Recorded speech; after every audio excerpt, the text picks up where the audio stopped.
Good morning, guys, from a beautiful day up in Assynt, and this is my third day going up this mountain behind me. So the mountain behind me is Quinaig or Quinaig, I'm not quite sure of the pronunciation, and I was up here after a 6-hour drive on Tuesday to then come up and set some camera kit up on Tuesday evening to shoot a time lapse of sunset through to sunrise with night sky in between. However, upon reaching the Bealach in the middle of the frame where I wanted to head for and set up the kit for an overnight shoot, I discovered a vital bit of kit was left lying in my vehicle.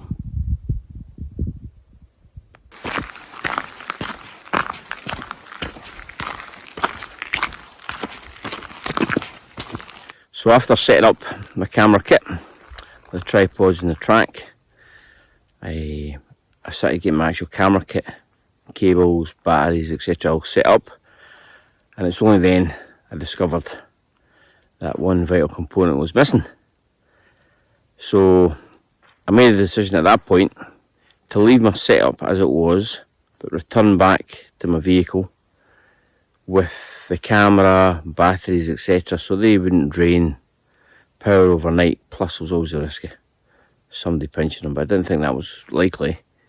It was more the battery power would drain. So on Tuesday evening I came back down off the mountain pretty disgruntled, disheartened, as I'd hoped to shoot 3 time-lapse sunset to sunrises with a night sky in between over 3 days. So that was never going to happen now, so the plan was now 2 shoots over 3 days. But what I hadn't planned for was coming up this mountain 3 times and coming down the mountain 3 times. So this is actually the 3rd day. I'm heading up to collect my kit now.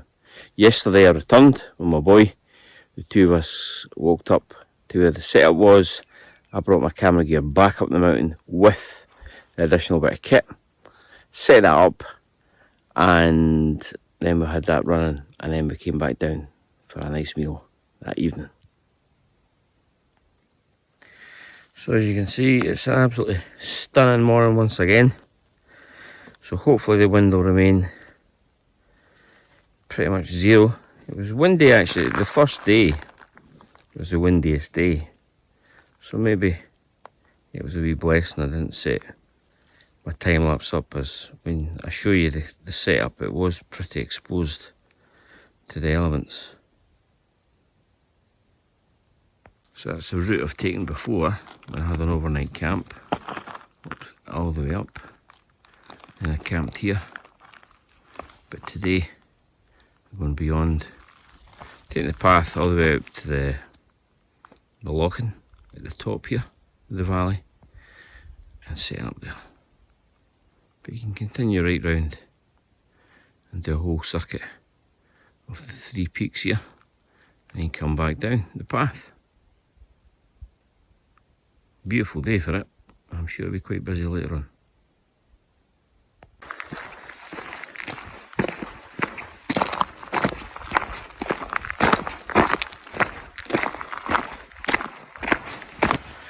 So this is another fantastic path, maintained and looked after by the John Muir Trust. Really well looked after. A couple of stepping stones to scale further along here. We are beyond halfway, I think it is, which isn't really needed just now. It's lovely and dry. There's a couple of wee freshwater springs, or streams, sorry, not springs, further up if you need water supply. But just now, just a lovely flat path. It was very, very gentle incline most of the way. Only the top part that you have to get the legs pumping really. But day 3 up and down this, the legs will be a bit weary. Oh well, this morning. There's a wee stag down there. It's the third deer I've seen en route this morning. There was plenty here coming down off the mountain on the first evening, as I'd kind of try to think time. It was roughly about an hour and 3/4 each way the first day, probably with a heavier load. It was about an hour and a half to come off yesterday, but my son was going at a fair pelt, so it was probably because I was keeping up with him. But I don't imagine it'll be as quick as that today. So the red deer aren't unfazed. I mean, I'm only, I don't know, 50 metres away maybe. It's completely calm, so I'll leave that be. The path is just to the right, actually, sorry, to the left of where the deer is, but I'm sure it'll move off by the time I get round there. Let it gently wander off. My place to call home. So I was in two minds about making this video after the disaster I had, but I thought, well, these things happen. So it's got a wee bit warmer now, as I'm kind of making I set up the path here. So I'm probably 20 minutes in. I thought I'll just take the jack off, we slurp of some juice, and then we'll carry on again. So it's only going to get warmer as I head further up and then get the kit and come back down. So I probably won't need the jacket again, but I knew I would need it first, being in the shade first thing. So as I say, I headed off about 7 o'clock, so I should be up by the kit about, let's say 7 o'clock, so 8:45. So this has been the most enjoyable part, carrying this bag today, as it's empty. Day one it was fully laden,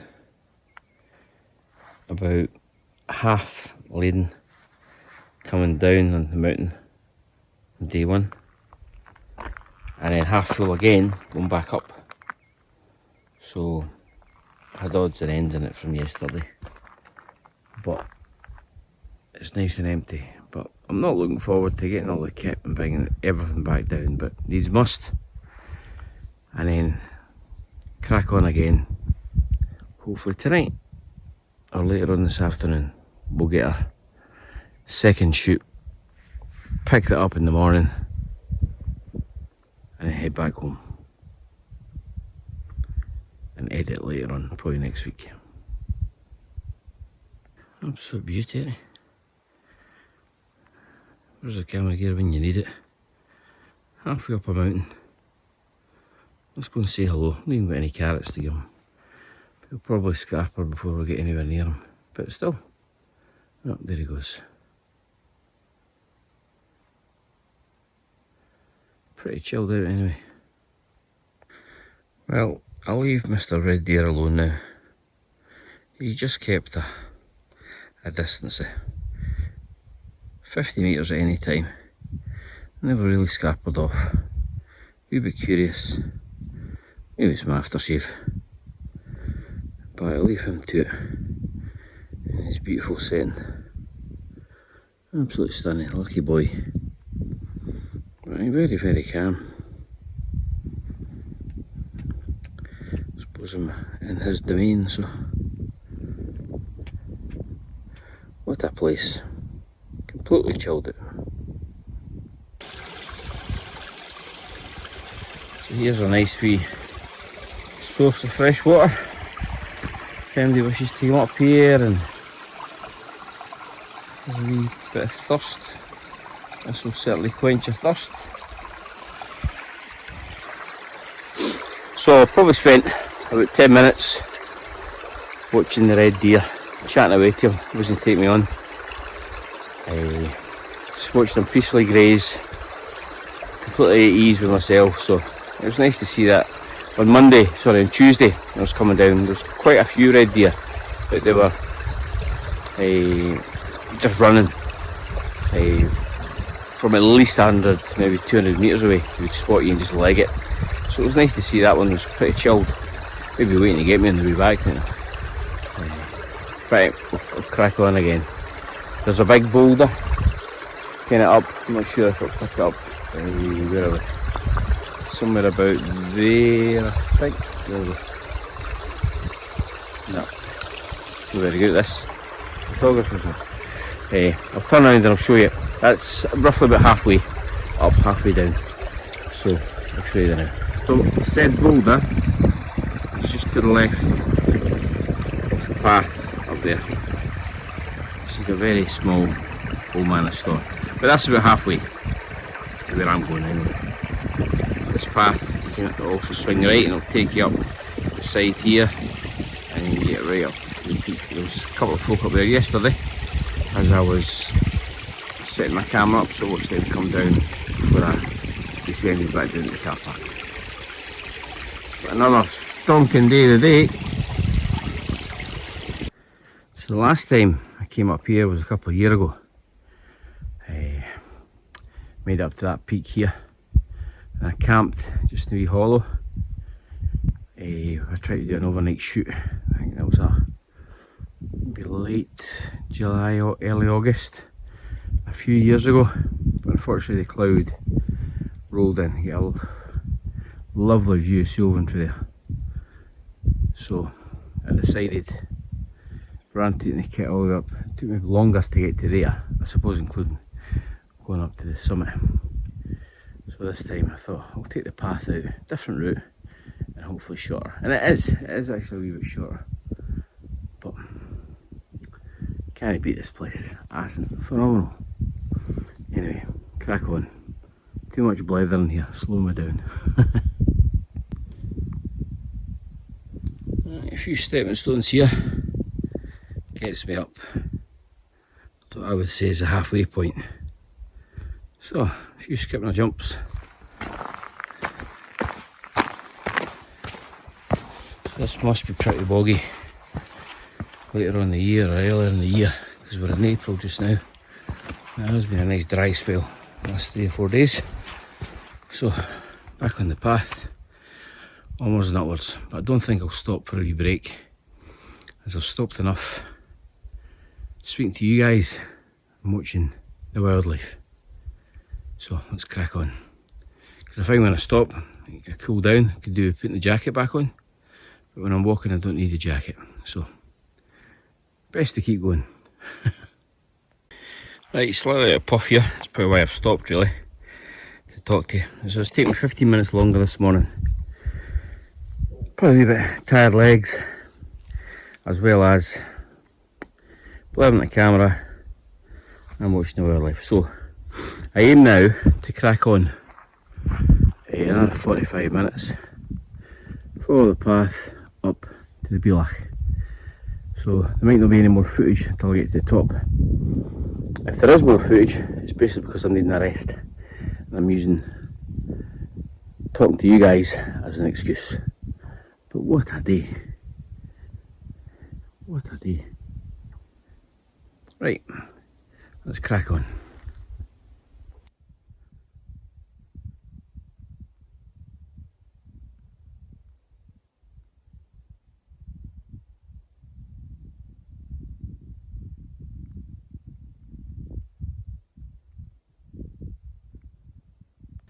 Yep, you've guessed it, needing a wee breather. So not far to go now, get to the Bielach, but the views behind us, there's a locking, right underneath the first summit, and you look right down.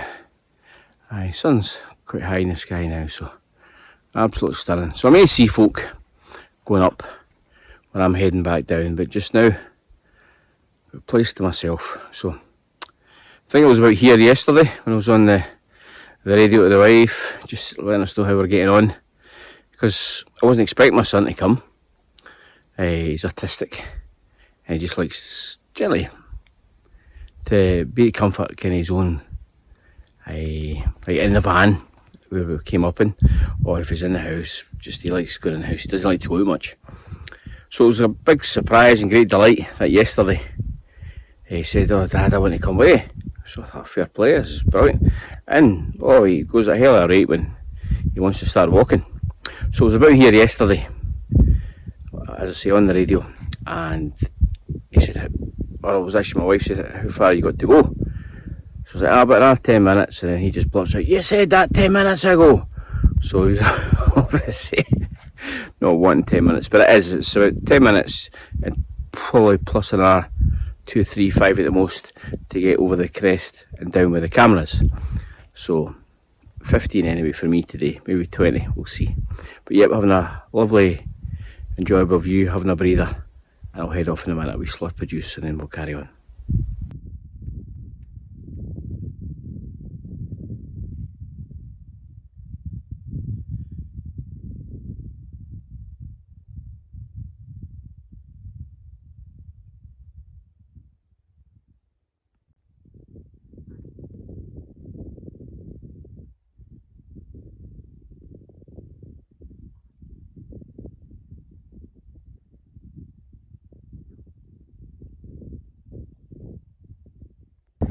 Right, managed to make it up. Top of the Bailach, hour and 45. So, head across to the other side and collect the camera gear. Have a wee 5-minute break before heading back down.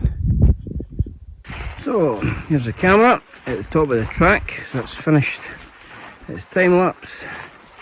And if I swing around this way, well, first of all, that must be done for camera pick up at all, way in the distance. That must be Harris and Lewis. Phenomenally clear all the way down to Harris. So I'm not sure where that will be above the camera, if that's the beginning of the Eusts. Anyway, the reason I'm here, the reason why I've set up the camera here is for the view of Suilven with the rocks here to create a bit of movement. So I shall pack up, give myself a 5-minute break, enjoy the view, and it looks like there may have been a cloud inversion, but probably on the other side of Suilven. Looking at that there. But the plan is tonight is just beyond this cloud inversion. It's to go up Kilmore, do a shoot there, which is in the background. But oh, what a place this is! Absolutely stunning. So fortunate for those that live here. My dad grew up here, well, born in Ross and Cromarty, and then the family moved to Sutherland.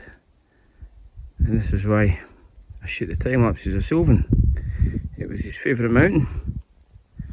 And I first noticed after he was diagnosed with dementia that when I shot time lapse of Suilven, he was telling all these wonderful stories of him and his two brothers scaling the various mountains here.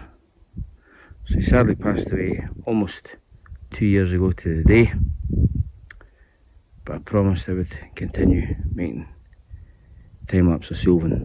So there was a few peaks I hadn't made it to shoot various angles of Suilven. So Quinaig, Kilmore are 2. I'm going to tick the box. There's still another couple plus a couple of shoots actually out at Suilven itself. I did a shoot in Suilven the tail end of last year, but unfortunately there was a wee technical glitch with the kit, so that bit of kit was replaced and this is the first shoot since. So I am just hoping that there is no, especially after coming up this vantage point 3 times now in a couple of days, that it'll all work. But what a view, beautiful morning, absolutely spectacular, and it must be glorious over to the west there, and some of the white sandy beaches of Harris and up to Lewis. Incredible. Anyway, I'll get packed up now. I'll talk you through some of the kit as I pack it up.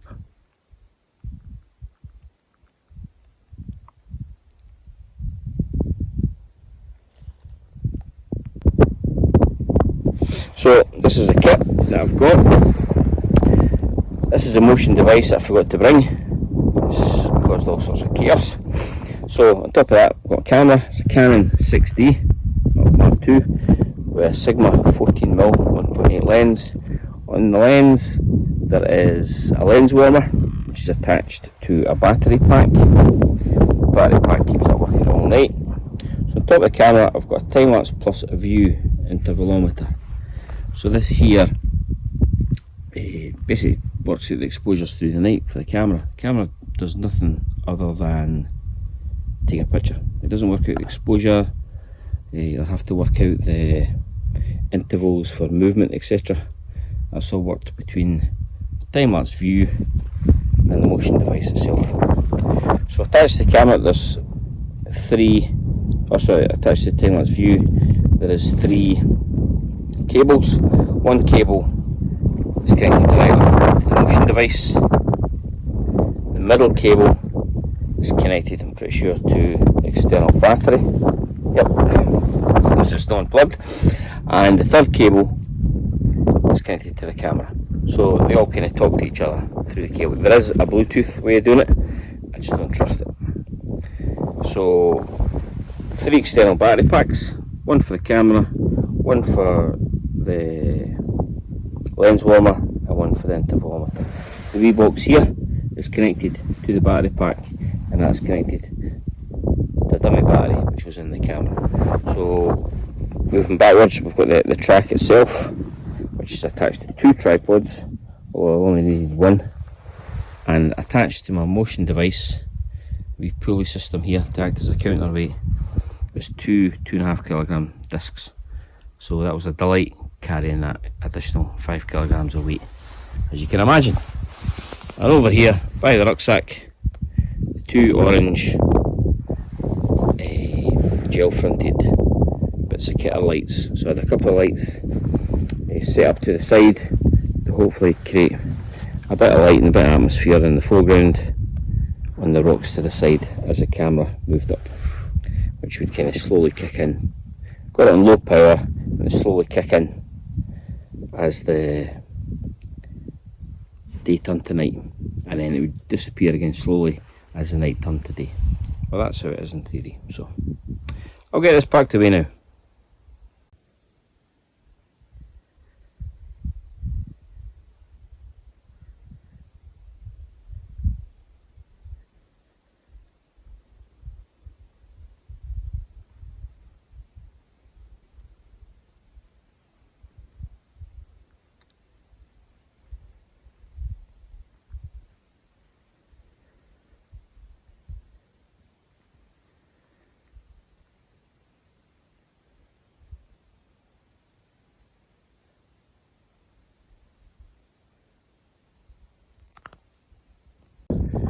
Right, that's me back at the cairn. The splits, you can either go up the ridge behind me and all the way along, or all the way out where I've just come back from. So I should be back at the car park. It's about another 10 minutes from here to the vehicle. So that will get me back for 11 o'clock. So that's a round trip over and done with. It'll give me a 5-hour rest, and then I'll head up Kilmore. So I'll get this video edited and you should see it straight after these words. Enjoy.